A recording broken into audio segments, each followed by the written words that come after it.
Unsupervised learning seperti clustering analysis adalah salah satu metode tertua yang ada di data science atau machine learning atau bahkan statistik. Jumlahnya, algoritmanya hingga ratusan atau bahkan mungkin ribuan macam. Nah, clustering ini termasuk yang paling sering digunakan untuk kemudian mendapatkan berbagai insight dari data di dunia nyata. Kenapa? Karena kemudian label atau ground truth itu biasanya sangat jarang ditemukan. Atau kalau ada, ya mahal. Nah, bagaimana clustering analisis ini dilakukan di data science? Mari kita simak dalam lesson EDA 03 ini.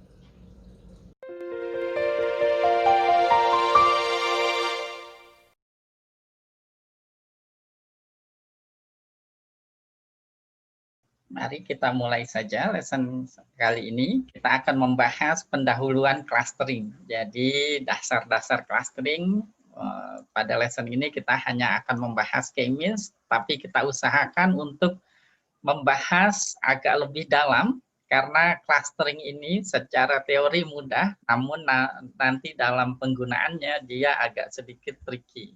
Okay. Kita mulai dengan tentu saja mengimport modul-modul yang akan kita gunakan. Pada kesempatan kali ini kita nanti untuk visualisasi seperti biasa, Seaborn dan Matplotlib akan banyak digunakan. Lalu kita akan menggunakan modul scikit-learn untuk baik menghasilkan pengelompokannya, clusteringnya, dan juga kemudian mengevaluasinya.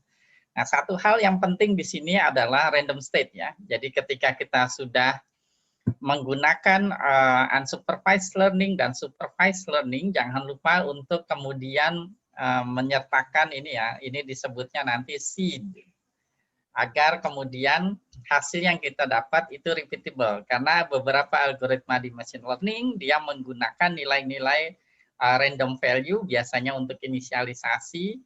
Nah, kalau kita tidak tetapkan nilai seed, maka nanti kita dapatkan hasil yang berbeda-beda. Nah, ini di beberapa kasus diinginkan, di kasus lain kemudian juga ini tidak diinginkan. Tapi secara umum untuk sifat repeatability dari sebuah penelitian agar dapat diulang kembali hasilnya diverifikasi, maka satu hal yang baik adalah kita menetapkan random seed ini di awal. Ada sebuah quotes dari Steven Pinker. Nah, quotes ini saya pikir sangat menarik sekali dan menggambarkan bagaimana clustering atau pengelompokan itu diperlukan. Begitu banyak objek di sekitar kita, maka otak manusia secara otomatis sebenarnya melakukan clustering. Bukan bermaksud untuk kemudian bersifat resist gitu ya, tapi otak kita tidak bisa kemudian mengingat setiap detail dari objek yang kita kenali. Contoh yang mudah misalnya kita memiliki banyak teman, maka secara otomatis otak kita akan melakukan pengelompokan tanpa kemudian ingin bermaksud diskriminatif, tapi memang otak manusia itu sulit untuk kemudian membedakan setiap orang secara unik. Ya, walaupun best practice-nya seperti ini, namun ini biasanya cukup sulit. Akhirnya kita mengelompokkan, minimal kita mengelompokkan dengan cara misalnya, oh ini teman sekolah, oh ini misalnya teman tetangga kita gitu, atau misalnya ini adalah teman dekat atau bukan teman dekat, misalnya sekedar kenal, itu pasti pengelompokan itu lalu diberi label, itu adalah satu hal yang paling natural yang dilakukan oleh otak manusia.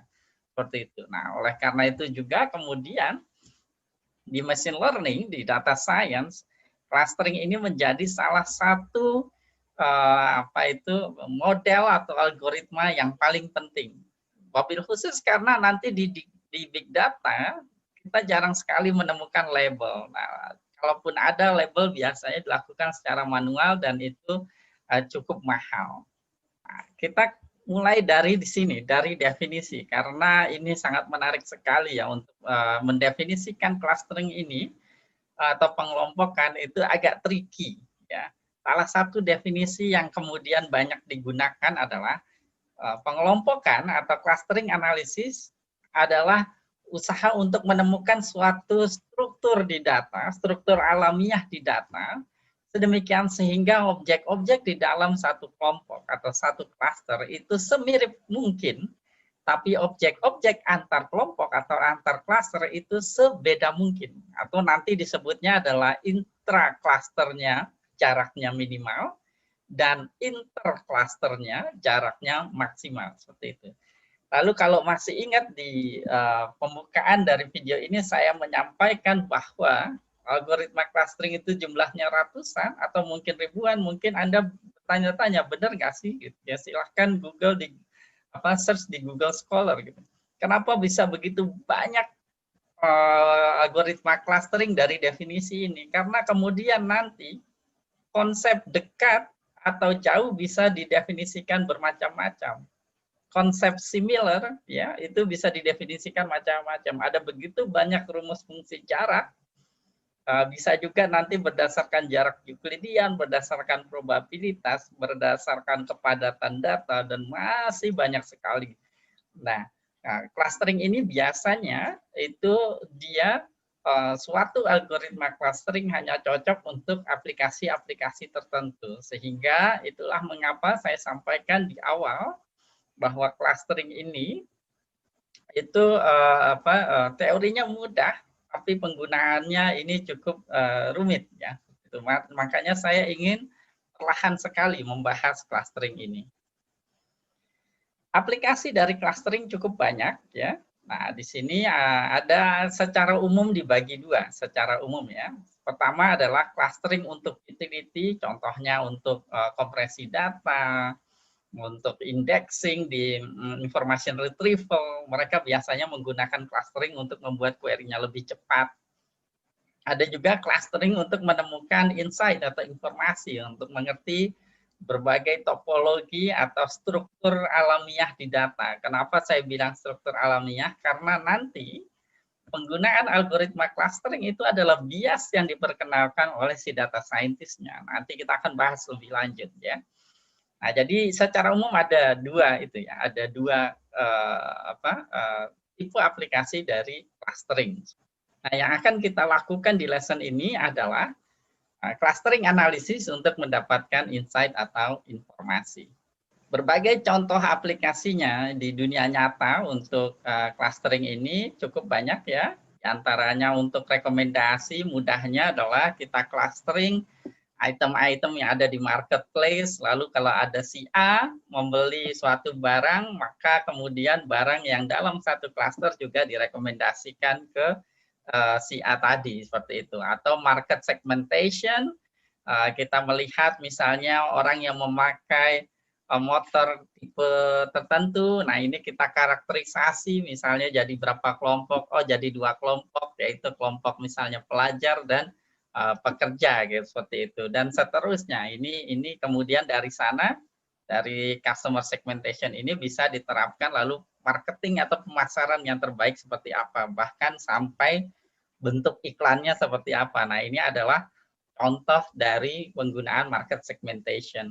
Clustering banyak digunakan di social network analysis, jadi pengelompokan di graph ya, di graph, lalu untuk ingin melompokkan user-user atau pengelompokan pembicaraan-pembicaraan. Nah, nanti ada 2 macam cluster di sana, ada community, ada partition. Kita akan bahas itu nanti di modul social network analysis, tapi tidak akan saya bahas di sini karena kita bahas dasarnya dulu untuk data terstruktur. Nanti kita akan bahas di modul unstructured data analysis bagaimana penerapannya ketika kita lakukan di data berbentuk network.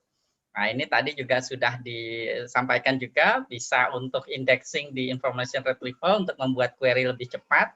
Bisa juga kemudian digunakan untuk mengcluster hasil search. Nah, itu. Nah, nanti ada ilmunya lagi. Sering juga dipakai di medical imaging atau image processing secara umum menggunakan clustering untuk memisahkan objek-objek yang ada. Ya, ini bagian dari image segmentation. Lalu ada juga sering dipakai di banyak perusahaan untuk anomaly detection, mendeteksi outlier, mendeteksi data-data yang kemudian di luar dari kebiasaan data yang lain, seperti itu. Kalau kita kemudian mengacu pada peta metodologi yang sudah dibuat oleh Tau Data Indonesia, maka kita berada di sini, di interdependent method atau unsupervised learning. Wabil khusus kita akan membahas multivariatnya ya. Nah, kita akan membahas pada kesempatan ini hard clustering dulu. Nah, soft clustering nanti banyak digunakan di data tidak terstruktur. Nah, jadi nanti kita akan bahas bahwa untuk data tidak terstruktur seperti teks, maka tidak dianjurkan menggunakan hard clustering. Tapi itu nanti dulu, kita tahan dulu. Nah, untuk hard clustering di sini ada banyak pendekatan, ada hierarchical, partitioning yang akan kita bahas sekarang, K-means dan juga K-medoid sebenarnya sama saja, beda di ininya nanti representasi klasternya. Lalu sebenarnya ini masih banyak algoritma-algoritma lain dari clustering. Sebelumnya saya pernah menyampaikan tadi bahwa clustering itu sebenarnya teorinya mudah sekali. Apa iya? Ya, sangat mudah sekali. Saya contohkan seperti ini. Misalnya, saya memiliki data-data ini ya tersebar misalnya seperti ini.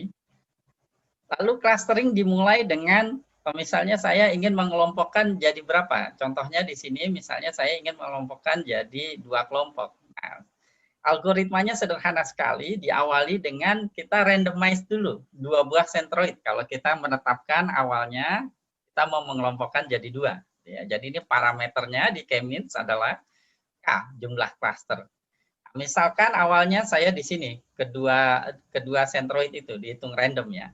Selanjutnya kita hitung dari setiap data, kita hitung jaraknya ke setiap centroid yang ada. Misalnya dari sini ke sini, dari sini ke sini, oh lebih dekat ke sini. Misalnya ini adalah cluster 0, ini cluster 1, misalnya kayak gitu ya. Centroid 0, centroid 1. Maka ini 1. Hitung lagi, jarak ini ke sini, jarak ini ke sini, oh lebih dekat ke 0, maka ini 0 lagi. Terus lakukan seperti itu untuk setiap data, hitung jaraknya ke setiap centroid. Oh ini 1 misalnya, ini 1, 1 lagi, 1 lagi, 1 lagi, 1 lagi, 1 lagi. Ini misalnya 0, 0, 0. Nah kalau sudah, kemudian apa yang dilakukan di algoritma K-means adalah menghitung ulang centroidnya berdasarkan label ini. Jadi caranya sangat mudah sekali. Dihitung saja kemudian rata-ratanya. Makanya namanya K-means, means kan rata-rata gitu ya. Tapi kalau kita multivariat, maka nyebutnya centroid. Begitu pula juga nanti gitu. Median untuk univariat. Untuk multivariat, jadi nilai tengah untuk beberapa variabel sekaligus itu disebutnya medoid. Nah, karena setiap data ini kan sebenarnya vektor ya. Jadi kan kalau contoh kita ini berarti datanya hanya 2 variabel, X1, X2, dan kita asumsikan di sini numerik ya, numerik semua. Karena kalau kategorik kita tidak bisa menghitung rata-rata. Ingat. Nah, makanya di DSBD 04 saya sudah menjelaskan bahwa algoritma tertentu bergantung pada tipe datanya. Makanya itu menjadi penting. Nah, sebelum membahas EDA, yakinkan Anda sudah menyimak semua penjelasan dasar-dasar data science di DSBD 01 sampai 06. Nah, karena ini datanya adalah berupa numerik, misalnya 3, 4, 0, 2, 1, 7, dan seterusnya, dan setiap barisnya ini adalah korespon ke ini, buletan-buletan ini, data ini ya. Kita ibaratnya ini adalah plot scatter plot ya, X1, X2, seperti itu. Nah, berarti kemudian kita bisa mengupdate centroid awal tadi yang randomized dengan cara menjumlahkan saja semua data yang berlabel 0 di sini, lalu kita bagi dengan jumlah dari data tersebut. Jadi misalnya ini 1, 2, 3, 4, 5 ya, berarti dibagi. Nah, itu akan menjadi tengah-tengahnya. Jadi kita punya centroid 0 yang baru ya. Nah, terus ini juga centroid 1 yang baru kayak gitu. Terus setelah itu hapus yang lama, hapus centroid yang lama. Kemudian yang dilakukan adalah sama seperti tadi, hitung jarak dari setiap data ke centroid yang baru, hitung dari ke setiap centroidnya, data ini ke sini juga, nah ini ke sini, dan seterusnya. Kita lakukan itu terus sampai centroidnya tidak berubah lagi. Jadi sudah tidak terjadi perubahan pada data, udah nggak bergerak lagi seperti itu. Nah, bagaimana kemudian menghitung jarak dari setiap data tadi ke sentroidnya? Karena dia berupa vektor, maka kita bisa menggunakan rumus misalnya Euclidean ya. Euclidean, jarak Euclidean itu jarak yang kalian pelajari di aljabar linear. Misalnya di sini akar dari X2 min X1 kuadrat tambah Y2 min Y1 kuadrat. Seperti itu. Pythagoras sebenarnya ya juga ya. Nah, ini adalah jarak Euclidean, tapi tidak harus jarak Euclidean. Contohnya nanti di text mining itu biasanya dipakainya adalah similarity cosine. Nah, perhatikan kata-kata yang saya gunakan. Ketika ngomong Euclidean, saya ngomong jarak, tapi ketika saya ngomong cosine, saya bilangnya similarity. Kenapa demikian? Karena jarak dan similarity adalah dua hal yang berbeda. Jarak, ya, jarak kalau belajar matematik itu adalah metrik kalau di mata kuliah topologi, gitu ya, topologi. Sebenarnya jarak adalah sembarang fungsi yang memenuhi tiga sifat. Sifat pertama adalah tidak negatif, ya, bisa sama dengan 0. Sifat kedua adalah simetri, jarak dari A ke B harus sama dengan jarak dari B ke A. Dan yang ketiga adalah pertidaksamaan segitiga, jarak dari A ke B tambah jarak dari B ke C itu harus lebih jauh dari jarak dari A ke C, seperti itu. Nah, ini adalah jarak, tapi similarity seperti cosine itu tidak memenuhi sifat yang ketiga, seperti itu. Makanya cosine itu bukan jarak, tapi similarity. Dan makanya rumus clustering kemudian bisa banyak. Nah, seorang data scientist yang baik perlu memahami ini karena nanti mungkin akan dihadapi dengan data yang kemudian kita tidak bisa menggunakan jarak Euclidean karena tipe datanya misalnya seperti itu. Nah, kita tidak bahas lebih jauh di modul pengenalan ini, tapi itu adalah pengetahuan yang cukup baik untuk diketahui ya. Nah, sampai sini ya, sampai sini terlihat bahwa ya sudah sederhana sekali algoritmanya, sederhana sekali metodenya. Hanya seperti itu aja, randomize centroid, hitung jarak dari setiap data ke sentroidnya, update sentroidnya, hitung jarak lagi dari setiap data ke sentroidnya, update lagi sampai kemudian sentroidnya tidak lagi bergerak atau berubah. Sudah, itu aja. Nah, tapi kemudian jadi tricky ya, tricky. Kita akan bahas secara perlahan agar nah ini saya juga ingin meluruskan banyak kemudian yang berpendapat bahwa kalau sudah bisa menghitung manual maka mengerti gitu ya. Nah, ini kalau bisa menghitung manual bagus ya. Seperti tadi yang kita lakukan itu mudah sekali, tapi bukan berarti kemudian sudah cukup level mengertinya gitu ya. Mengapa demikian? Mari kita bahas lebih lanjut. Nah, ini kan ya. Nah, ini adalah tadi yang kita lakukan kalau dituliskan secara formal seperti ini. Nah, saya ingin ngebahas kemudian adalah ini hal-hal ini ya, hal-hal ini. Perhatikan bahwa tadi kita menggunakan rata-rata atau centroid. Apa pengaruhnya terhadap bentuk klaster? Ketika kita menghitung rata-rata ya ini data, lalu data, seperti ini misalnya hasil akhirnya centroidnya adalah di sini dan di sini misalnya itu ya, jadi dua klaster seperti ini. Karena kita menggunakan rata-rata atau centroid, maka si centroid ini bayangkan seperti black hole gravitasi yang menarik data-data sekitarnya. Maka K-means ya, maka K-means akan membentuk klaster-klaster yang berbentuk spherical. Spherical, jadi berbentuk bola gitu ya. Nah, kalau dia di dimensi 3 bola, kalau di dimensi 2 lingkaran, kalau di dimensi di atas 3 itu kita nyebutnya hyperspherical. Kayak gitu. Jadi berbentuk bola atau kadang-kadang disebut juga di machine learning berbentuk blob. Sampai sini ya, sampai sini saya ingin menjelaskan bahwa berarti pemilihan algoritma itu biasnya tinggi dalam clustering. Kenapa? Kita sering membaca di pendahuluan bab pendahuluan data mining bahwa algoritma cluster ingin menemukan topologi atau suatu struktur di data yang hidden atau laten seperti itu kan, tersembunyi. Lalu salah satu tekniknya adalah menggunakan clustering. Tapi hati-hati dengan kita memilih algoritma clustering tertentu, maka kita akan mendapatkan topologi tertentu, struktur data yang tertentu. Contohnya di K-means ini, karena kita menggunakan centroid, maka yang terbentuk nanti klasternya cenderung berbentuk spherical atau blob. Padahal belum tentu di data geometrinya seperti itu. Nah, ini kemudian yang perlu dipahami. Nah, nanti ini akan mempengaruhi bagaimana kita mengevaluasi clustering. Dan bagaimana kita kemudian memahami bagaimana membandingkan antar hasil clustering juga. Satu itu. Berikutnya, ya, nah ini berarti sudah ya. Berikutnya, karena kita menghitung centroid tadi dengan rata-rata. Lalu sifat dari rata-rata apa ya? Contoh misalnya, ada nilai UTS mahasiswa, misalnya ujian mahasiswa, misalnya taruh UTS gitu ya. Nilainya 30, 20, lalu orang yang ketiga dapat 100. Misalnya ada 3 saja ya. Ini 150 ya, dibagi 3, ini kan 150 bagi 3 adalah 50. Ya. Nah, ini menggeser sekali si rata-ratanya jauh gara-gara si outlier ini.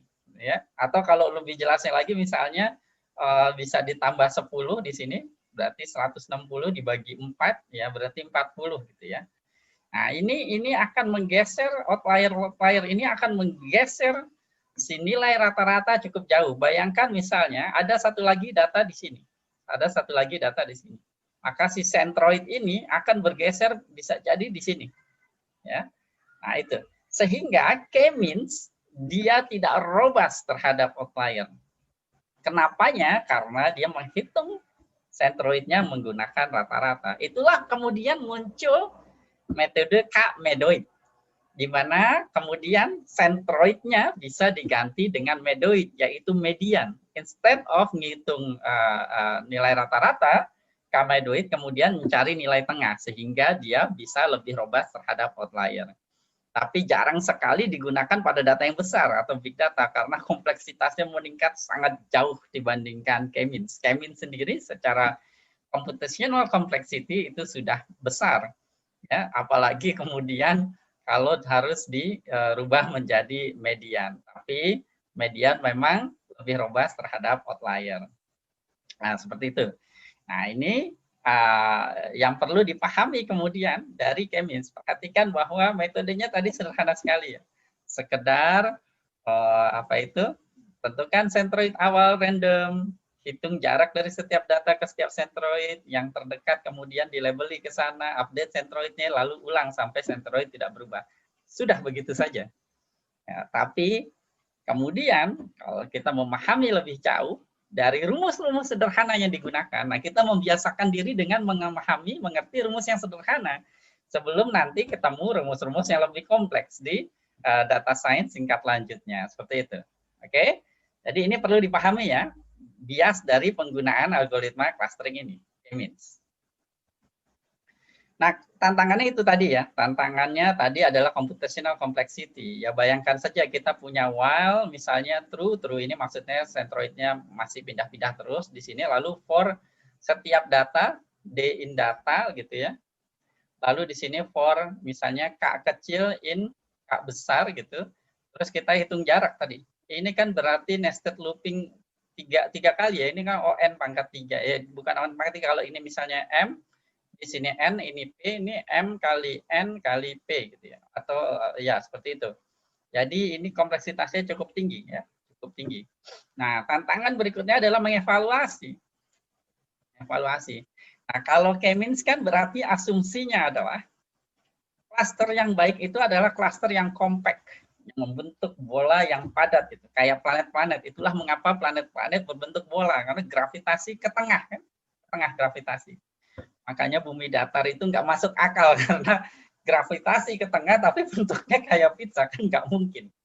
Kalau kita punya magnet, kita kasih serbuk besi ya makanya dia berbentuk bola kan kayak gitu ya. Nah itu.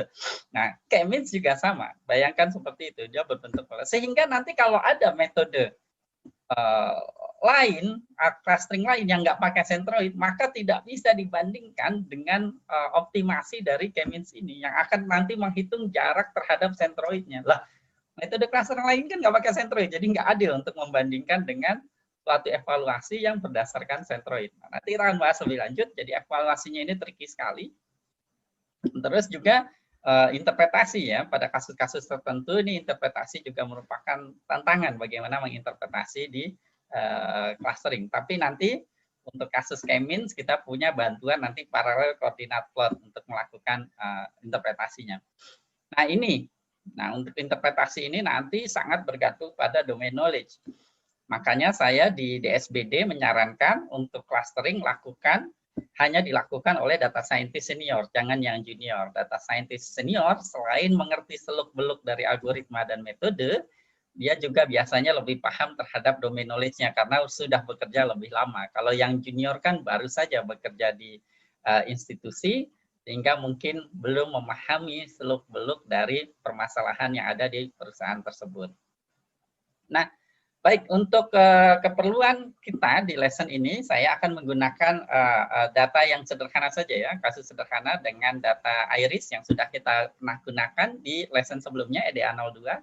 Nah, di data iris ini hanya terdiri dari 4 variabel ya, jadi lebar dan panjang dari mahkota serta kelopak bunga. Gitu. Nah, kita load di sini, maka hasilnya seperti ini.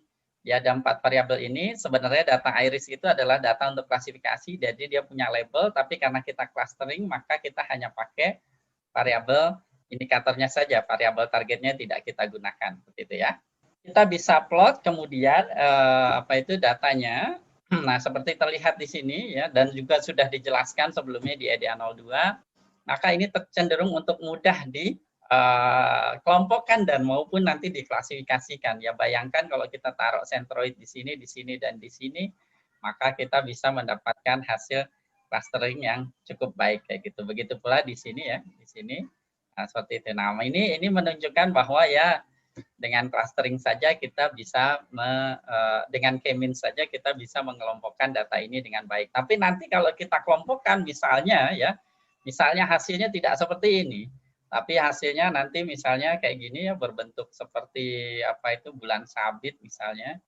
Terus yang berikutnya lagi seperti ini. Nah, kayak gini. Kalau bentuknya kayak gini kan ini nggak cocok ini K-means. Centroidnya mau taruh di mana? Taruh di sini nanti itu tercampur ya. Taruh di sini juga nggak bisa, taruh di sini juga nggak bisa. Nah, pada data yang seperti ini nanti clustering K-means tidak cocok digunakan. Nanti ada namanya spectral clustering untuk yang seperti itu, tapi kita bahas nanti. Ya, dari visualisasi sederhana ini, scatter plot pairwise ini, ya kita bisa melihat bahwa wah ya K-means seharusnya bisa untuk kemudian menghandle data ini. Nah, untuk melakukan clustering K-means di Python, di scikit-learn itu sangat mudah sekali ya. Nah, seperti tadi disampaikan, parameternya adalah K. Misalkan di sini kita belum bicara parameter optimal ya, K yang optimal. Jadi kita tetapkan dulu misal di awal 3 gitu ya. Karena kebetulan juga kita tahu tadi di data iris ada 3 jenis bunga iris gitu ya. Nah, kita masukkan di sini. Nah, ini untuk K-means yang standar, inisialisasinya adalah random. Ya. Ini maksimum iterasi, just in case kemudian si centroid tadi gerak-gerak terus, nggak pernah diem gitu ya. Nah, dia bergerak apa enggak itu juga ada toleransinya ya. Di sini misalnya toleransinya 0,001. Nah, ini menariknya kemudian juga ada parameter njobs. Nah, njobs ini kalau diisi min 1 artinya makai seluruh prosesor yang ada di komputer kita, di PC atau laptop. Nah, kalau saya pribadi sih biasanya bukan min 1, sukanya pakainya min 2. Min 2 artinya gunakan seluruh prosesor kecuali 1, tinggalin, jangan dipakai. Nah, itu biasanya kalau saya lagi ngejar deadline, ingin nulis paper sambil ngeran model gitu. Nah, ini karena kalau dipakai semuanya prosesornya ketika ngetik paper gitu atau laporan penelitian atau apapun juga itu jadi lambat gitu ya. Nah, dengan pakai min 2 biasanya kalau cuma untuk ngetik aja cukup 1 core gitu ya. Nah, di sini ada random state-nya. Random state-nya tadi sudah kita tetapkan di awal ya, nilai yang tetap supaya nanti kita menghasilkan hasil yang sama terus gitu. Nah, cuma hati-hati di sini. Di random ini di K-means. Kan tadi centroid awalnya random. Sehingga di K-means yang biasa, yang konvensional, kalau kita lakukan berulang-ulang, algoritma K-means-nya akan menghasilkan clustering yang berbeda-beda. Saya ulangi sekali lagi, sifat dari clustering K-means, karena centroid awalnya random, maka kalau kita lakukan berulang-ulang, maka dia memungkinkan mendapatkan hasil clustering yang berbeda-beda. Loh kok begitu ya? Ya, itu salah satu kelemahan dari K-means, makanya nanti kita akan bahas bagaimana kemudian menangani kelemahan tersebut. Tapi sebelum itu, mari kita jalankan dulu di sini. Nah, di baris keempat ini, dari code-nya, ini hanya menetapkan parameter-parameter dari clusteringnya. Nah, clusteringnya sendiri terjadi di sini. .fit, lalu X ini adalah data kita tadi. Nah, di sel sebelumnya kita sudah tetapkan itu adalah si data iris. Nah, perhatikan, clustering termasuk di EDA, Exploratory Data Analysis. Dia exploratory. Dia bukan metode inferensia, dia tidak mengeneralisasi ke populasi, sehingga kita tidak perlu membagi menjadi training data dan testing data. Dia exploratory data. Ya, ini yang perlu dipahami dengan baik. Walaupun di scikit-learn sayangnya itu nama fungsinya masih .fit dan .predict, padahal di clustering ini kurang cocok ya, narasi .predict gitu ya. Nah, tapi ya nggak apa-apa, ini sintaksnya seperti itu. Jadi kita fit lalu kita predict ke sini. Nah, kemudian didapat kita biasanya kalau saya pribadi itu menggunakan count plot pada hasil clusteringnya. Nah, didapat untuk 3 clustering. Clustering pertama seperti ini banyaknya, clustering kedua dan clustering ketiga ini dibayangkannya gitu ya. Kalau scatter plot adalah besarnya clusternya. Jadi kayak gitu. Jadi misalnya yang kalau di sininya kecil gitu, yang ke 1 gitu, misalnya 0, maka ini kecil. Yang 1 ini yang 2. Saya juga sampai sini ingin menjelaskan sesuatu yang sangat penting di clustering untuk membedakan antara clustering dengan klasifikasi. Jadi kalau misalnya kita punya data seperti ini X1, ini X2, lalu di sininya adalah clustering. Misalnya hasil clustering yang pertama. Datanya, lalu misalnya hanya ada 5 data. Lalu hasil clustering, misalnya saya clustering jadi 2 ya, misalnya 0, 0, 1, 1, 0, misalnya seperti ini. Lalu kalau saya menjalankan clustering yang dengan parameter yang berbeda atau clustering algoritma berbeda, lalu misalnya di sini adalah 2, 2, 3, 3, 2, maka perlu dipahami bahwa hasil clustering 1 dan clustering 2 sama. Ya. Jadi kalau ini adalah nomor data gitu ya, nomor data ini 1, 2, 3, 4, 5. Dari clustering yang pertama, hasil pertama, ini berarti kan di cluster pertama ada data 1, 2, dan data 5 kan, 1, 2, 5. Lalu clusternya dinamakan cluster 0. Yang masih hasil clustering pertama di sini, yang masuk cluster berikutnya adalah ini data 3 dan 4. Nah, 4, ini kan cluster 1. Nah, di hasil clustering yang kedua kan juga sama. 2, 2, 2. Berarti yang masuk satu cluster adalah data 1, 2, dan 5. Ya, cuma namanya aja labelnya berbeda. Di sini 2 gitu. Tapi dan ini 3. Tapi mana yang masuk satu kelompok, mana yang dia beda kelompok sama persis. Ya, sama persis. Nah, ini makanya ini berbeda dengan klasifikasi. Kalau di klasifikasi misalnya ini klasifikasi bukan clustering nih, misalnya klasifikasi K 0, 0, 1, 1, 0.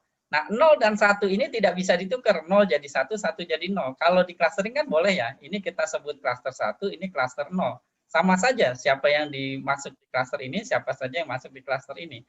Tapi kalau klasifikasi, kita tidak bisa merubah itu. Kalau 0 saya rubah jadi 1, 1 jadi 0, dan 0 menyatakan misalnya positif, misalnya negatif corona, 1 adalah positif corona. Kalau saya balik, nah, prediksi kena corona jadi tidak kena corona. Nah, itulah yang membedakan kemudian antara clustering dengan klasifikasi. Kalau di clustering, label-label ini 012 ini hanya sekedar label cluster yang ini aja. Kita bisa rubah-rubah gitu. Bisa kita nanti namakan ini misalnya cluster pelajar, ini cluster misalnya ibu rumah tangga, ini cluster misalnya para pekerja dan lain sebagainya. Itu nanti tergantung hasil interpretasi dari setiap klasternya. Tapi kalau di klasifikasi, kategori yang digunakan itu fix, tidak bisa dirubah-rubah seperti itu. Nah, ini kemudian memperjelas perbedaan antara clustering dan klasifikasi. Oke, sebenarnya kita bisa kemudian, walaupun tadi datanya adalah 4 variabel ya, 4 variabel, kita bisa kemudian memplot ya, memplot untuk sedikit mendapat gambaran saja. Cuma saya harus jelaskan di sini bagaimana kita memplot 4 variabel gitu. Nah, kita bisa menggunakan dimensional reduction. Dimensional reduction ini termasuk bagian dari EDA, apa yang dibahas di exploratory data analysis. Dan saya perlu menjelaskan bahwa dimensional reduction itu ada banyak algoritmanya, tergantung keperluannya apa. Ada dimensional reduction sekedar untuk mengurangi komputasi, nah itu bisa pakai metode seperti random indexing. Tapi untuk keperluan kita di sini, lalu nanti ada macam-macam lagi, saya tidak bahas dulu. Lalu ada lagi misalnya keperluannya untuk visualisasi. Nah, jika dimensional reduction-nya digunakan untuk visualisasi, maka kita memerlukan transformasi atau proyeksi data yang dia bersifat affine. Apa itu affine? Di matematika, di geometri ini dipelajari, yaitu pemetaan atau proyeksi di mana sedemikian sehingga, ya mudahnya gini. Nah, misalnya ini adalah Cartesian 3 dimensi ya, 3 dimensi seperti ini X, ini Y, ini Z seperti ini. Lalu saya punya data di sini, misalnya A dan B yang agak jauh, lalu saya punya C yang agak dekat dengan B. Nah, kalau ini saya proyeksikan ke sumbu XY, A, lalu di sini adalah A aksen berarti ya, ini C aksen, B aksen di sini, maka yang jauh tetap jauh, yang dekat tetap dekat. Nah, ini adalah salah satu sifat dari affine transformation di sini. Jadi dia berusaha untuk mempertahankan topologi dari datanya, bagaimana datanya itu kemudian tersebar. Nah, di dimensional reduction technique, di machine learning, ada yang kemudian cocok untuk visualisasi. Nah, ada algoritma yang sangat terkenal untuk ini, state of the art-nya adalah sebenarnya TSNE. Ya, ini digunakan untuk kemudian nanti menggambarkan data di scatter plot-nya yang bisa cerita bagaimana geometrinya, topologinya di dimensi tinggi itu seperti apa. Dia mencoba mempertahankan. Dia buka di situ nanti ada yang namanya manifold dan lain sebagainya, tapi saya tidak bahas di sini. Tapi sayangnya ini adalah computational complexity-nya besar. Lalu kemudian timbullah metode baru, UMAP. Nah, itu yang saya gunakan di sini. Ya, dia pada dasarnya adalah pengembangan dari TSNE, cuma kompleksitas dari komputasinya lebih baik daripada TSNE. Nah, dengan melakukan ini, maka kita lihat di sini, oh ya, kita bisa lihat, oke, hasil clusteringnya cukup baik.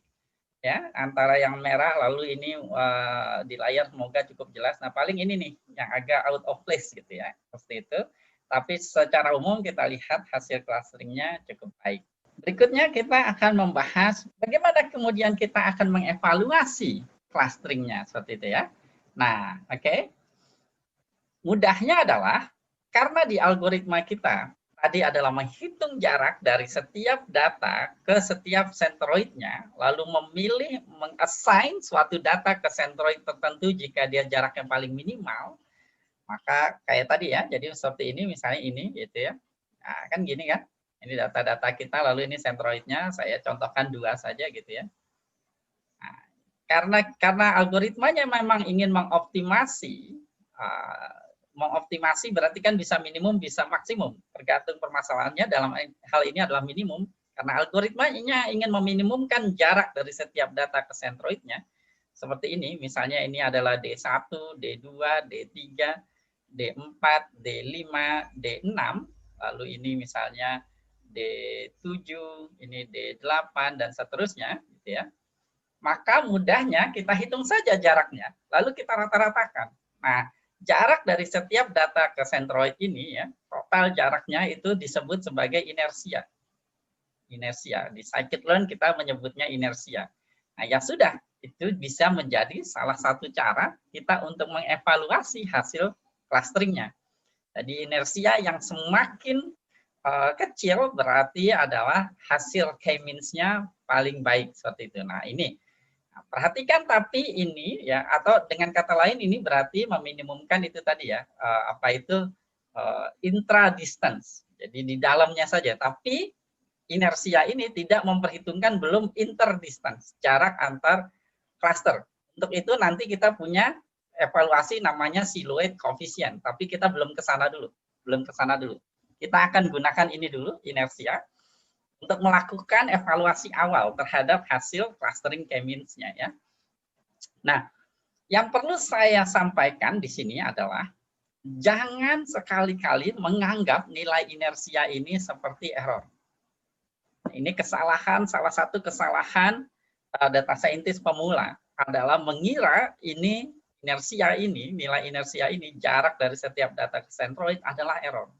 Ini bukan demikian. Karena clustering tidak bisa kita samakan seperti klasifikasi. Ya, kita tidak punya kemudian ground truth atau nilai variabel targetnya. Kalau kita menganggap bahwa inersia ini adalah error, maka kalau saya punya data sebanyak misalnya 100, lalu saya clustering dengan jumlah cluster sama dengan 100, maka kemudian inersianya 0. Inersianya 0. Nah, kalau dianggap seperti error, maka ini adalah hasil clustering yang paling baik. Tapi kalau datanya 100, clusternya 100, sama saja seperti tidak mengcluster, tidak mengelompokkan. Seperti itu. Jadi jangan sekali-kali menganggap nilai inersia ini sebagai error. Gitu ya. Nah, ini hanya sebagai salah satu metrik ukuran saja. Nah, ini nanti akan berkaitan dengan bagaimana kita memilih parameter yang optimal di K-means seperti itu ya. Nah, untuk di scikit-learn, nah, kita bisa mengeluarkan nilai inersia. Perintahnya adalah di sini seperti dilihat, cukup KM tadi adalah dari sebelumnya ya, variabelnya saya simpan di KM. Lalu dot inersia ada underscore-nya, jangan lupa. Nah, ini nilainya sekian, 78 something. Nah, ini hati-hati sekali lagi jangan dimaknai sebagai error. Nah, seperti itu ya. Nah, tentu saja nanti ini nilainya tergantung dari skala datanya, puluhan, satuan, jutaan. Ya, ini biasanya inersia hanya digunakan untuk membandingkan dari suatu hasil clustering K-means 1 dengan K-means yang lainnya. Perhatikan kata-kata saya tidak bilang antara clustering 1 dengan clustering lainnya. Tapi lebih tepatnya adalah K-means 1 dengan K-means lainnya. Karena nanti ini tidak bisa digunakan kalau saya membandingkan misalnya K-means dengan diviscan. Karena nanti bagaimana algoritmanya dilakukan itu berbeda konsepnya seperti itu. Tentu saja kita tidak adil membandingkan antara misalnya monyet dengan mangga. Itu nggak nyambung. Nah, itulah seperti membandingkan K-means dan diviscan dengan inersia atau silhouette coefficient score. Kita akan bahas lebih lanjut, semoga nanti menjadi lebih jelas. Nah, kalau di literatur kemudian kita menemukan ini, elbow method. Apa itu elbow method? Kita bahas dulu elbow method, lalu kita analisa maknanya gitu ya. Elbow method konsepnya sederhana sekali. Jadi, kita coba menjalankan K-means pada data kita menggunakan beberapa K. Jadi contohnya di sini saya contohkan misalkan menggunakan K 2, 3, 4, 5, 6, 7 sampai 9. Nah, code-nya sebenarnya cukup mudah. Code-nya adalah sama seperti tadi ya. Cuma kita looping.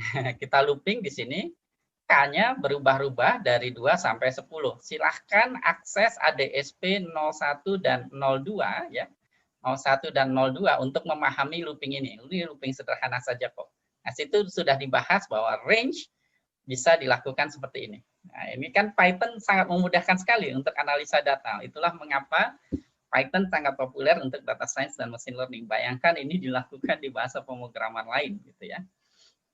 Lalu kita plot ya. Nah, ini visualisasi di EDA02 tidak hanya dipakai untuk kemudian di tahap awal berprocessing lalu mendapatkan informasi dan insight, dan juga tidak hanya dipakai di akhir, tapi juga pada saat pemodelan.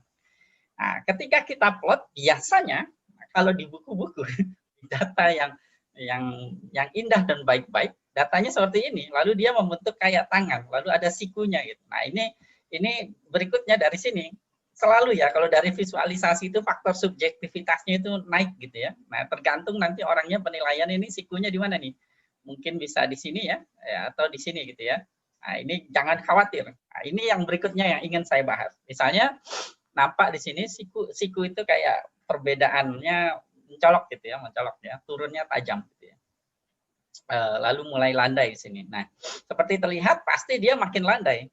Karena kalau nanti jumlah klaster sama dengan jumlah data, ini dia ngitungnya inersia ya, bukan siluet. Hati-hati, jangan salah, elbow method makanya inersia. Nah, dia makin ke nol.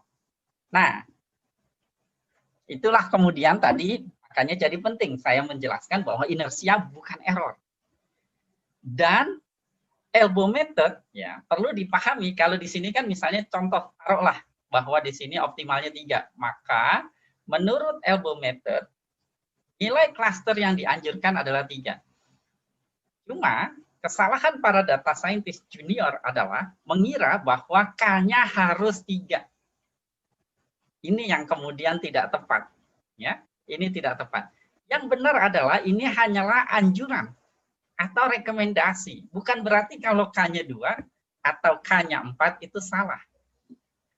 Yang lebih penting bagi data scientist, terutama dalam mencari insight atau informasi adalah bukan inersianya atau nanti siluet skornya.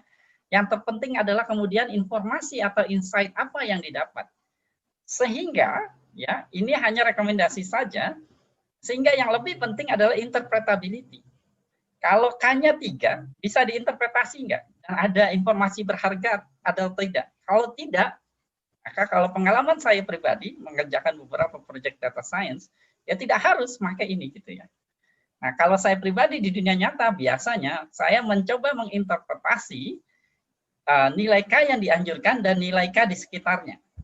Nah, minimal kalau misalnya 3 berarti lihat 2, 3 dan 4. Nah, mana interpretasinya kemudian yang paling baik untuk permasalahan tersebut. Oke, nah kita akan bahas lebih jauh nanti tentang hal ini karena ini penting sekali. Makanya kemudian teorinya sederhana tapi pemakaiannya tricky. Saya ulang itu berkali-kali ya, seperti itu. Tadi kita sudah membahas bahwa salah satu kelemahan K-means adalah pada langkah awal, di mana centroid awal di random, yang mengakibatkan kalau kita jalankan dengan parameter yang sama, dengan data yang sama, tapi kita bisa mendapatkan hasil akhir clustering yang berbeda-beda. Tentu saja kita tidak menginginkan hal ini. Nah, di dunia nyata, ini perlu saya sampaikan, jarang sekali K-means digunakan, dan sangat tidak dianjurkan untuk digunakan. Loh, apa ya? Tapi di seluruh literatur, buku data mining, buku EDA, diajarkannya K-means. Ya, K-means adalah dasarnya. Tapi di dunia nyata yang dipakai adalah K-means plus plus, bukan K-means biasa. Ya, di K-means plus plus bedanya dengan K-means biasa yang konvensional, centroid awal itu dihitung mana centroid awal yang paling optimal seperti itu, sehingga kemudian cenderung konsisten hasil clustering yang didapatkan. Tentu saja dia masih menggunakan basis K-means, cuma dia tambahkan di awal prosesnya bukan lagi randomized centroid, tapi kemudian centroidnya dihitung yang optimal. Nah, silahkan baca papernya di sini. Saya tidak bisa membahas terlalu dalam, ya seperti itu. Jadi makanya di dunia nyata itu tidak dianjurkan pakai K-means, tapi pakai K-means plus plus.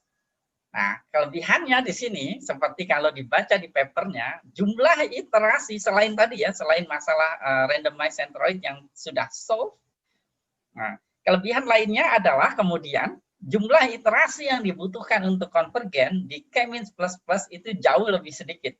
Jadi kalau di K-means biasa misalnya butuh sampai puluhan, biasanya dia jarang lebih dari 4 iterasi, dia sudah konvergen.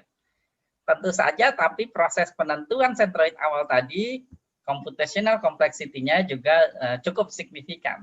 Jadi it's a trade-off gitu ya. Nah, ini K-means plus plus. Nah, bagaimana melakukannya?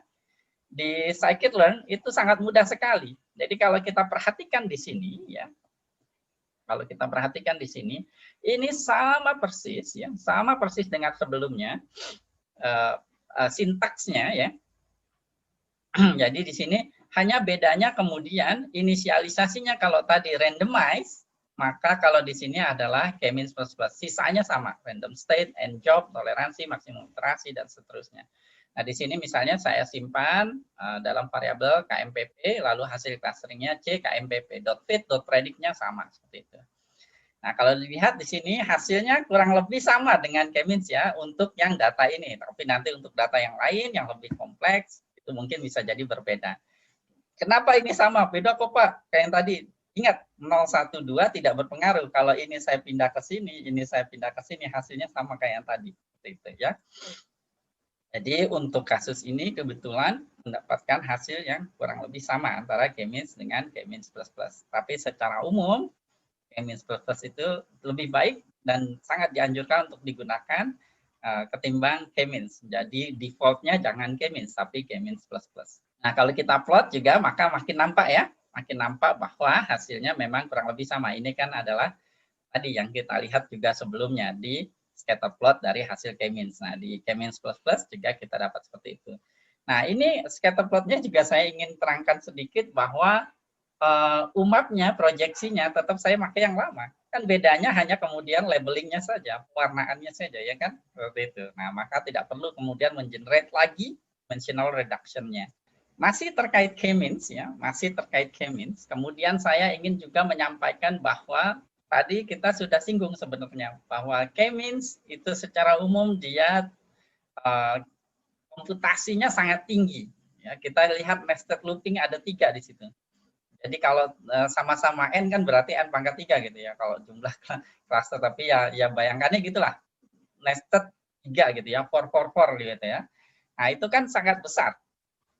Nah, kemudian Google, lebih tepatnya Schoolly ya. Nah, ini terlihat nih bahwa riset paper sekarang muncul tidak dari dunia akademis, tapi dari industri. Inilah salah satu ciri khas di industri 4.0. Di era data, ya, hasil penelitian tidak lagi selalu dari akademik, tapi dari dunia industri. Nah, ini papernya Schoolly. Schoolly itu kemudian adalah orang Google. Nah, dia mempropos untuk mengupdate Centroid-nya, kenapa pakai seluruh data? Pakai saja sampel gitu ya. Nah, pakai saja sampel beberapa data gitu untuk kemudian mengupdate Centroid-nya. Itulah yang kemudian dilakukan mini batch K-means. Nah, batch-nya ini adalah si sampelnya. Yang kalau secara by default gitu biasanya dianjurkan batch-nya, sampelnya itu minimal 3 kali jumlah klasternya. Itu apa rekomendasi minimal ya, minimal seperti itu. Nah, kita lihat di sini kemudian kalau kita mau melakukan di Python, maka di sini perintahnya adalah mini batch K-means. Nah, cuma kalau saya pribadi pernah mencoba mini batch K-means hingga lebih dari 10 juta data. Nah, itu masih bisa dilakukan di PC atau laptop biasa. Jadi dia memang metodenya sangat baik untuk data yang besar. Cuma kalau dilihat di parameter di sini, tidak ada lagi, ada yang hilang. Tahu yang hilang nggak apa? Yaitu paralel processing-nya hilang. Tidak lagi kita bisa menggunakan seluruh prosesor yang ada. Dia tidak bisa diparalelkan untuk yang aplikasi mini batch K-means ini di scikit-learn. Tapi ini sangat cepat. Ini sangat cepat. Nah, untuk melakukannya cukup seperti ini. Jadi perintahnya mini batch K-means, parameter yang lainnya kurang lebih sama kecuali parameter tadi ya, jumlah prosesor yang digunakan. Lalu kalau dijalankan juga kita akan mendapatkan hasil yang kurang lebih sama dengan sebelumnya ya, K-means dan K-means plus plus. Nah, ini dari sini juga ada hikmah yang penting untuk dipahami oleh data scientist, yaitu bahwa kalau sampling dilakukan dengan baik, lalu algoritmanya juga menyesuaikan, maka kita bisa mendapatkan hasil dari sampling dengan hasil yang bukan dari sampling itu sangat mirip sekali. Nah, ini sudah saya sampaikan di DSBD, modul DSBD. Nah, ini adalah salah satu kompetensi yang penting untuk dimiliki oleh data scientist untuk menghemat biaya cloud perusahaan gitu ya, dan juga mempercepat proses modeling, mencari insight dan informasinya cepat. Oke, nah kalau tadi randomize-nya di sini inisialisasinya tadi randomize, kita kemudian bisa juga menggunakan mini batch K-means, tapi randomize inisialisasi Centroid-nya menggunakan K-means plus plus. Sehingga metodenya menjadi mini batch K-means plus plus. Untuk data besar ini sangat dianjurkan. Nah, saya ingin cerita sedikit sampai sini. Waktu saya menerangkan tentang ADM 02, proses data mining ya, saya sengaja tidak hanya menerangkan tentang crisp data mining. Kalau menurut saya ada sesuatu yang kurang di crisp data mining ini. Saya menjelaskan juga kemudian di modul itu ada yang namanya SEMA. SEMA adalah proses data mining yang diusulkan oleh SAS. Nah, bedanya kalau di SAS ini ada si S-nya. S-nya ini adalah sampling. Nah, ini menariknya sebenarnya kalau ini kemudian dimasukkan di crisp, itu menjadi lebih baik lagi ya, crisp data mining. Nah, salah satu trik yang dianjurkan, direkomendasikan oleh orang SAS adalah kalau pakai clustering, karena clustering ini komputasinya tinggi sekali. Tinggi sekali. Nah, salah satu triknya adalah kemudian untuk menentukan K yang optimal, cluster yang optimal, lakukan sampel dulu. Lalu setelah mendapat K yang optimal, baru kemudian melakukan clustering pada seluruh data yang besar. Itu simple trick, tapi bisa menghemat waktu untuk analisa, pemodelan, dan juga biaya cloud itu sangat signifikan sekali. Seperti itu. Nah, itulah mengapa penting untuk kemudian mengakses modul-modul di Tahu Data Indonesia secara sekuensial. Bagaimana urutannya, lihat kurikulumnya. Lihat kurikulum di Tahu Data Indonesia yang berbentuk peta itu. Ya. Seperti itu penting sekali. Baik, kita lanjutkan. Nah, ini hasil plotnya ya untuk yang mini batch K-means plus plus, hasilnya kurang lebih sama, and it's a good thing. It's a good thing ya. Berarti kemudian dengan sampel saja kita bisa menghasilkan yang mirip dengan yang tidak menggunakan sampel gitu ya. Nah, ini bisa kita plot ya. Ini ada contoh di sini saya berikan untuk data yang lebih besar ya. Kita lihat waktunya jauh lebih cepat, tapi perbedaannya hanya ini, sangat sedikit sekali perbedaannya. Dan ingat tujuan dari clustering. Tujuan dari clustering untuk yang kita lakukan ini adalah mendapatkan insight. Nah, ini cluster ini apa, cluster ini apa, cluster ini apa, sehingga harus melakukan apa. Nah, perbedaan kecil ini kemungkinan besar tidak mempengaruhi hasil interpretasi tersebut. Kayak gitu ya. Jadi ini sangat dianjurkan. Oke, sekarang kita akan membahas lebih dalam tentang K-means ini. Tadi kita sudah menggunakan inersia untuk sebagai salah satu evaluasi di K-means. Tapi kita juga sudah membahas bahwa kemudian di inersia kita hanya memperhitungkan jarak di dalam klasternya, jadi interdistance-nya. Sedangkan di definisi awal dari clustering, kita ingin internya minimum, intranya maksimum, yaitu yang antar klasternya maksimum. Nah, supaya kita kemudian mempertimbangkan dua hal ini, maka kita kemudian menggunakan ini, silhouette coefficient score ya. Mari kita lihat sama-sama bagaimana silhouette coefficient score ini dihitung, lalu mencoba memaknai ini sebenarnya makna intuitifnya apa. Sehingga statistical thinking dan mathematical thinkingnya kita dapat gitu ya. Baik, kalau silhouette coefficient score ini kita lambangkan dengan SC ya, maka formulanya di sini adalah suatu rata-rata dari ini gitu. Jadi kalau kita melihat sebuah rumus, nah terus ketemu kayak gini, ya ini berarti kita memaknainya ini adalah rata-rata gitu. Rata-rata dari apa? Nah ini disebut sebagai silhouette score-nya. Nah di sini di rumus ini rumusnya adalah di sini ada beta, ada alfa gitu ya. Lalu ada maksimum alfa dan beta. Maka kita perlu pahami satu persatu apa itu alfa dan apa itu beta. Kemudian di sini di alfa I ya, alfanya itu adalah jarak average distance antar objek-objek di cluster di mana si data itu berada. Jadi di sini adalah penjumlahan jarak. Jadi ini adalah misalnya suatu cluster, lalu di sini ada XI-nya, dia jarak ke semua objek di klaster tersebut ya, jarak dari objek ke klaster tersebut di sini. Jadi jarak-jarak ini, misalnya di sini X1, X2, X3, X4 gitu ya, dihitung semua jaraknya, lalu dibagi dengan jumlah data di klaster tersebut. Nah ini adalah, hati-hati di sini makna ini ya, makna tanda ini ya. Kalau di matematika tanda ini bisa punya 3 makna. Yang pertama, kalau yang di dalamnya skalar berarti tanda mutlak. Kalau di dalamnya matriks berarti determinan.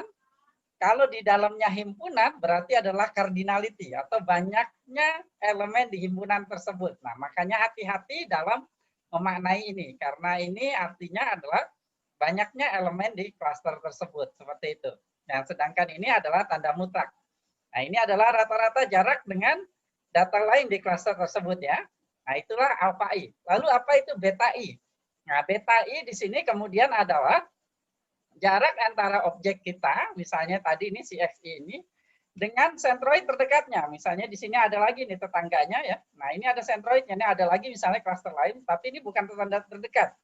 Dia ngitungnya ke tetangga terdekat seperti ini. Nah, gitu. Nah, ini adalah beta I.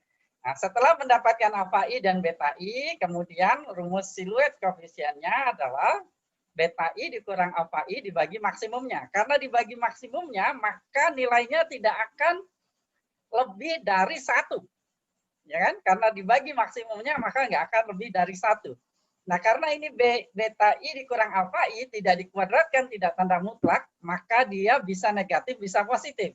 Sehingga kalau digabungkan pengetahuannya, maka nilai ini akan terletak antara min 1, lalu siluet skornya 1. Jadi dia kayak korelasi nilainya antara min 1 sampai 1, di mana nilai negatif menyatakan pengelompokannya itu kurang tepat. Nah, kenapa? Karena ya lebih cocok ke tetangganya, bukan ke klaster itu. Lalu kalau dia positif, berarti keputusan pengelompokannya dari data tersebut sudah benar. Nah, semakin banyak yang benar yang mendekati 1, maka rata-ratanya nanti semakin mendekati 1. Tapi saya perlu mengingatkan di sini, walaupun dia seperti korelasi antara min 1 sampai 1, nah jangan sampai kemudian kita misalnya juga menganggap bahwa kita punya ekspektasi di clustering, terutama di data nyata gitu ya. Kalau di data di buku biasanya indah-indah. Terus kita mengharapkan siluet koefisien skornya di sini SC sama dengan misalnya 0,9 baru hasilnya bagus. Ini jarang sekali di dunia nyata dapat skor segini. Biasanya tuh 0,4 aja udah seneng gitu. Atau bahkan mungkin lebih kecil. Seperti itu. Jadi mengapa demikian? Logikanya apa gitu. Nah, ini makanya statistical thinking dan mathematical thinking penting. Nurunin rumus oke, baik. Nah, menghitung manual itu baik. Tapi yang lebih penting lagi adalah logikanya, statistical thinking, mathematical thinking-nya kita harus ngerti. Kenapa kemudian saya bilang, kenapa di dunia nyata seringnya saya lihat koefisien skor ini tidak terlalu tinggi? Karena topologi dari datanya bukan spherical. Tapi kita paksa spherical, bola. Itulah kemudian makanya jarang mendapatkan siluet koefisien skor yang tinggi. Sama seperti elbow method tadi. Elbow method tadi mengatakan ya kalau ketemu elbow ya inilah rekomendasikannya. Jangan harap di dunia nyata ya kita mendapatkan ketika kita plot elbow-nya jelas. Itu seringnya plotnya nggak jelas gitu. Elbow-nya di mana ini. Nah, itu nggak masalah, nggak apa-apa. Makanya tadi saya bilang elbow method juga hanya rekomendasi saja. Begitu juga di sini. Siluet koefisien skor. Nah, sebelum kita lanjutkan ya, lihatlah bagaimana evaluasi ini dilakukan. Dia membandingkan dengan sentroid. Sehingga ini siluet koefisien skor ini hanya boleh digunakan untuk membandingkan algoritma clustering yang pakai sentroid. Jadi kalau kita nanti misalnya melakukan penelitian atau misalnya model selection untuk clustering, kita membandingkan beberapa hasil clustering. Kalau misalnya semuanya pakai sentroid, karena yang pakai sentroid kan macam-macam ya. Nanti ada beberapa algoritma di clustering pakai sentroid, tapi banyak juga yang lebih banyak lagi yang tidak pakai sentroid. Nah, kalau nggak pakai sentroid, nggak boleh pakai metrik ini untuk evaluasinya. Nggak adil seperti tadi. Kita membandingkan antara monyet sama mangga. Nggak adil. Kita tidak bisa kemudian menilai seberapa pintar si monyet dengan gimana mahir dia berenang gitu ya. Kan Albert Einstein gitu ya quotes-nya ya. Ini.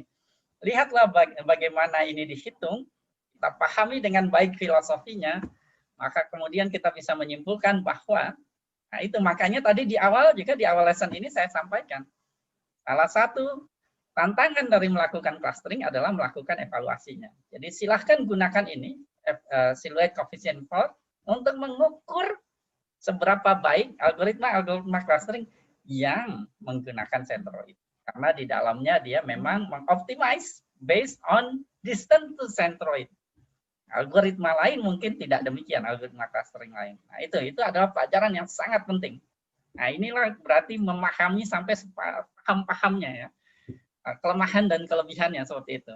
Matematiknya sederhana, tapi kita mulai membiasakan diri dari matematik yang sederhana ini kita pahami. Ya. Kemudian apa akibat-akibatnya. Nah, untuk melakukannya di Python ini cukup mudah. Nah, saya sudah ada di situ programnya, silahkan gunakan, baik untuk keperluan komersil ataupun non-komersil, silahkan gunakan. Nah, ini juga sama ya, sama seperti yang inersia.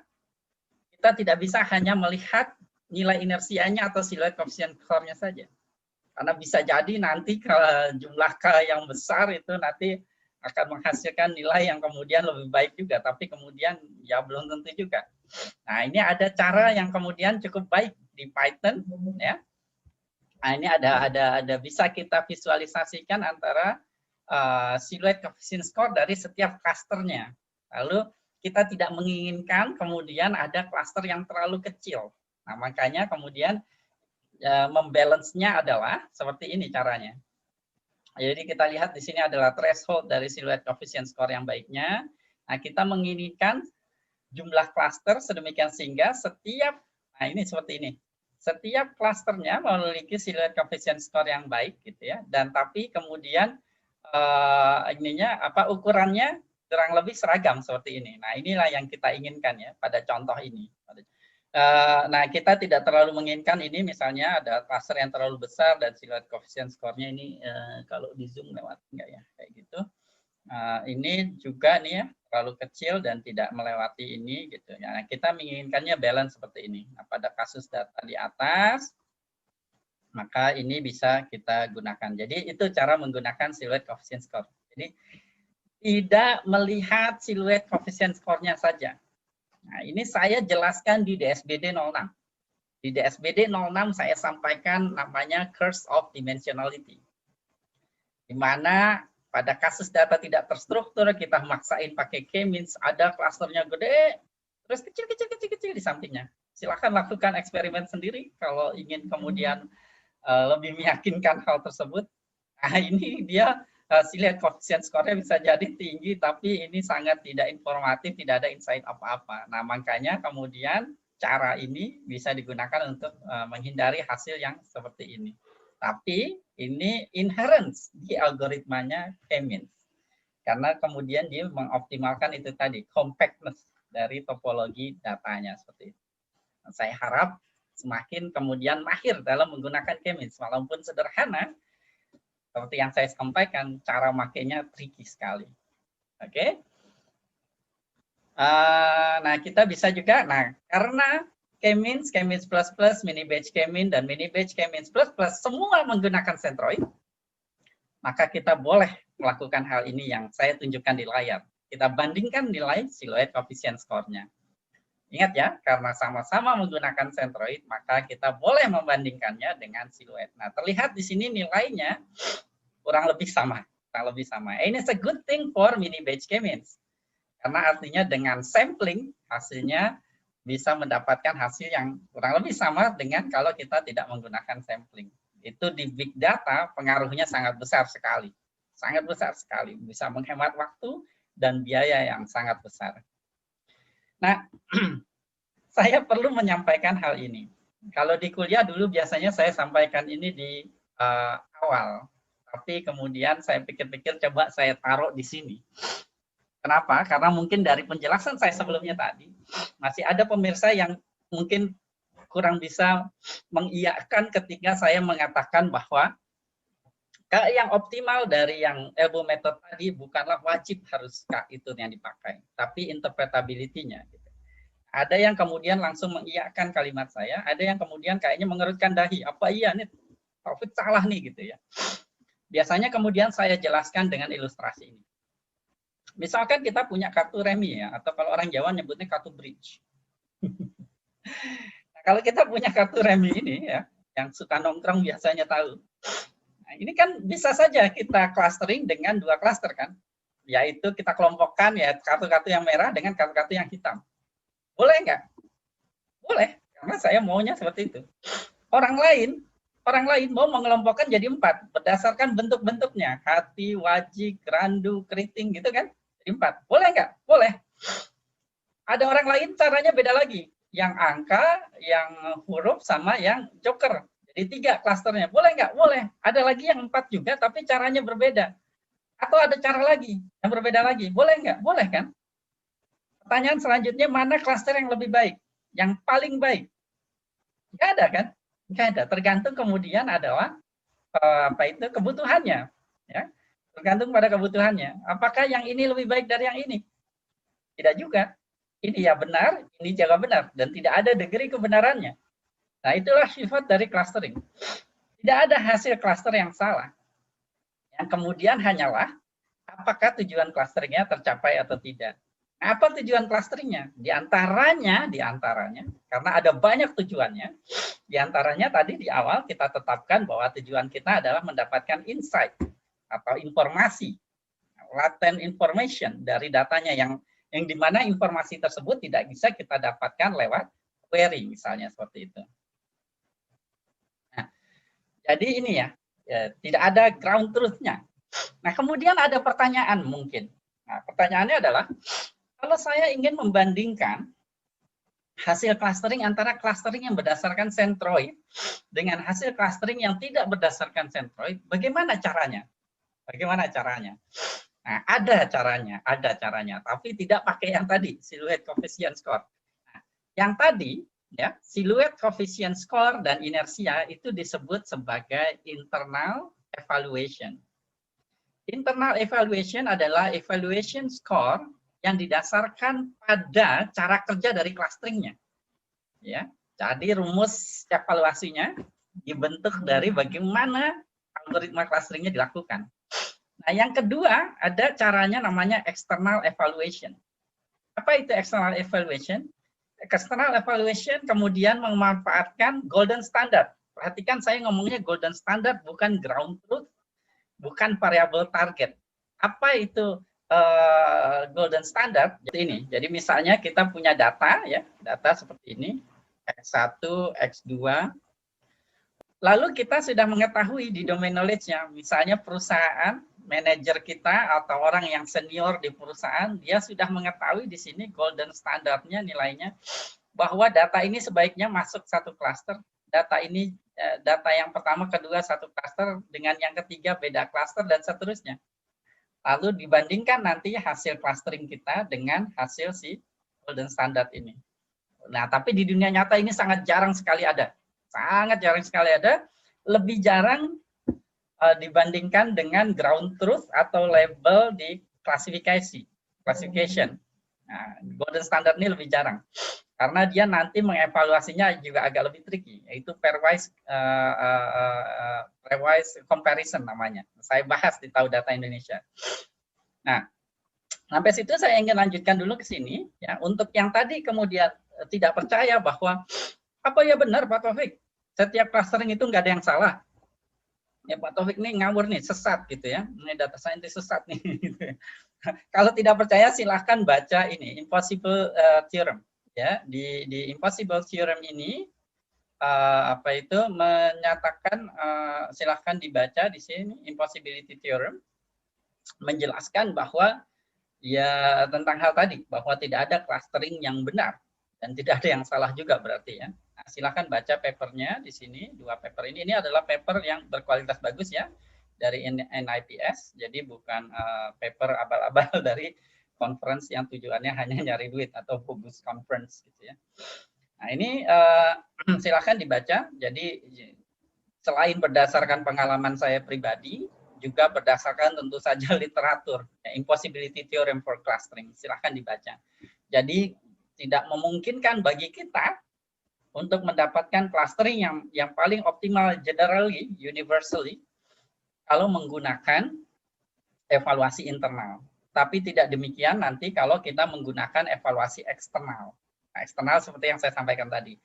Saya membahas ini dengan detail di salah satu artikel di Tahu Data Indonesia. Silahkan di search external clustering evaluation gitu kata kuncinya, lalu ada fungsi search di website Tahu Data Indonesia. Di situ saya jelaskan secara detail, dan bahayanya, nah ini penting untuk diketahui,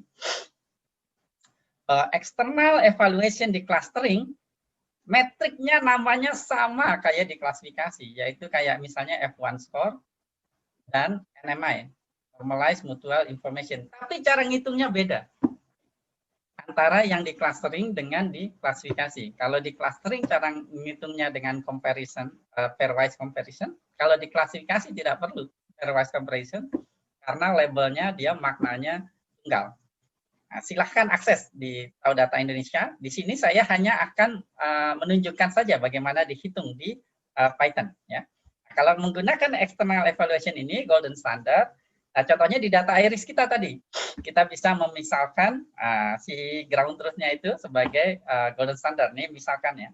Tapi di aslinya tentu saja tidak demikian. Nah, ini ada banyak nih ya. Kalau di scikit-learn diberikan tabelnya ya. Untuk internal measure tidak hanya silhouette coefficient score dan inersia, tapi ada sebanyak ini. Nah, ini tentu saja menyesuaikan nanti. Misalnya untuk yang density based gitu, atau misalnya untuk yang clustering dengan cara lain. Nah, nanti internal evaluation-nya lain. Nah, siluet itu hanya untuk yang berdasarkan centroid. Jangan pakai untuk yang tidak berdasarkan centroid. Nah, yang eksternal, nah ini ada macam-macam. Yang utama biasanya purity, NMI, dan F-measure ya. Nah, ini precision, resco untuk menghitung, kemudian F-measure. Nah, ini saya contohkan kemudian penggunaannya. Itu sangat mudah sekali di Python ya. Kalau kita tadi punya ini, ini adalah si hasil clusteringnya tadi, res ya. Lalu si C itu tadi ya, yang spesies tadi. Maka kita kemudian mendapatkan hasil purity-nya. Nah, saya juga menjelaskan tuh apa itu purity di yang artikel di Tahu Data, silahkan akses sendiri. Nah, di sini dilihat nilainya ya mirip-mirip ya, sekitar 0,75 seperti itu. Nah, kemudian nah, hal yang sama kemudian bisa kita lakukan untuk menghitung nilai NMI-nya. Nah, perhatikan bahwa NMI dan F-score-nya berbeda dengan perhitungannya, rumusnya berbeda. Rumusnya berbeda, perhitungannya berbeda. Jangan samakan. Nah, silakan baca di sini. Silakan baca di sini. Di sini sudah saya jelaskan secara detail, baik programnya maupun teorinya, contohnya saya berikan di sana. Nah, bagaimana menghitung ini? Ini berbeda ya. Jadi jangan sampai salah. Jangan sampai salah menggunakan fungsi di scikit-learn-nya. Jangan sampai salah codingnya. Karena nama metriknya sama-sama NMI, sama-sama clustering, sama-sama F1 score, tapi cara menghitungnya berbeda. Kenapa berbeda? Saya juga sudah jelaskan di situ. Jadi silahkan saja pelajari. Nah, ini untuk yang terutama data scientist level medium ke atas, medium dan senior. Untuk yang junior mungkin ya silahkan tinggal gunakan saja, asal jangan salah import fungsinya. Nah, untuk yang senior, untuk yang medium, mungkin silahkan pelajari lebih lanjut. Oke, nah berikutnya adalah bagaimana kita menginterpretasi ya, orang statistiknya pasti udah tahu ini ya, dengan lihat loadingnya, lihat cluster centernya di sini. Nah, kita kemudian melihat tadi di sini contohnya kita punya 4 variabel dan 3 cluster, lalu tinggal melihat aja nih nilai-nilainya, mana yang nilainya besar. Nah, cuma kan kalau ngelihat gini nggak enak ya. Gini nggak enak, maksudnya kurang begitu jelas. Apalagi untuk menginterpretasi, lebih sulit. Nah, untungnya visualisasi nih. Makanya EDA 02 dulu, baru EDA 03. Makanya dibahas dulu tentang visualisasi, baru kita membahas tentang unsupervised learning. Nah, kita bisa menggunakan parallel koordinator untuk membantu kita kemudian menginterpretasi, kita menamakan sebenarnya. Ketika bilang menginterpretasi di K-means, ya, K-means hasil clusteringnya, kita sebenarnya menamakan. Misalnya, cluster 0, kalau kita lihat, dia nilainya baik sepal length, sepal width, petal length, dan petal width itu cenderung lebih tinggi. Maka 0 ini adalah bunga-bunga yang ini besar ya. Jadi mahkota dan kelopaknya itu besar. Kemudian klaster yang misalnya yang kedua, biru itu adalah yang tengah. Lalu yang hijau adalah yang paling kecil, mahkota dan kelopaknya. Tapi kemudian ada sedikit pengecualian di sepal width-nya ya, seperti itu. Nah, di sini di sepal width-nya ini untuk yang cluster ini, yang ketiga yang hijau ini dia lebih tinggi. gitu. Tapi secara umum dia untuk nilai lainnya lebih rendah. Nah, ini tentu saja nanti kalau diaplikasikan di bisnis, di ekonomi, nanti punya makna yang berbeda lagi. Tergantung juga kemudian variabel apa yang digunakan. Nah, tapi terlihat bahwa parallel coordinate sangat membantu sekali untuk kemudian menginterpretasi hasil clustering yang kita dapatkan. Seperti itu. Nah, itulah gunanya atau pentingnya dari visualisasi. Nah, ini kan kalau ngelihat angka agak sulit ya. Nah, oke, saya mungkin akan tutup dengan ini untuk yang lesson kali ini ya. Lesson kali ini saya akan tutup dengan hal yang belum saya sampaikan tadi, yaitu hati-hati faktor skala data. Jadi kalau kita punya data, misalnya di sini X1, X2, misalnya X1-nya adalah satuan 1, 3, 7, lalu X2 dalam jutaan.